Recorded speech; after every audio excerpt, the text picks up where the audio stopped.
Maintenant, si vous allez par exemple dans les Landes, alors quelles sont les cultures qui sont pratiquées dans les Landes?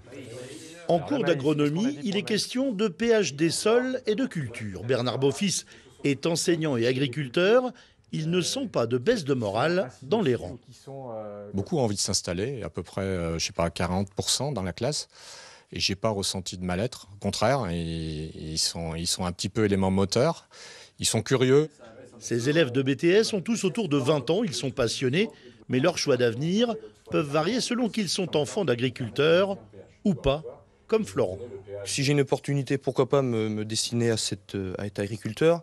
Mais je me verrais plus pour l'instant dans le para-agricole, donc dans tout ce qui est conseil justement de ces agriculteurs, dans le développement durable. C'est plus l'argent et les problèmes qu'on rencontre en tant que non-fille d'agriculteur ou fille d'agricultrice, d'un point de vue les terres, acheter une exploitation, faire un prêt, c'est compliqué.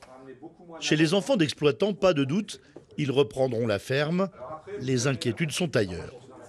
Malheureusement, j'ai peur qu'on aille vers ça, deux types d'agriculture, qu'on perde en diversité et qu'on se retrouve donc avec un côté effectivement petite exploitation, écolo, bio et des très grosses exploitations, que ce soit en élevage ou en céréales, avec des surfaces importantes. Faut pas se lancer comme ça, faut réfléchir, bien prendre le temps de poser les bases.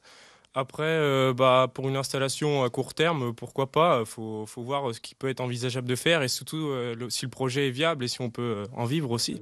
Lucides, motivés et pragmatiques, ces agriculteurs en devenir savent que l'agriculture de demain ne sera pas celle d'hier, mais ils se disent prêts à relever le défi.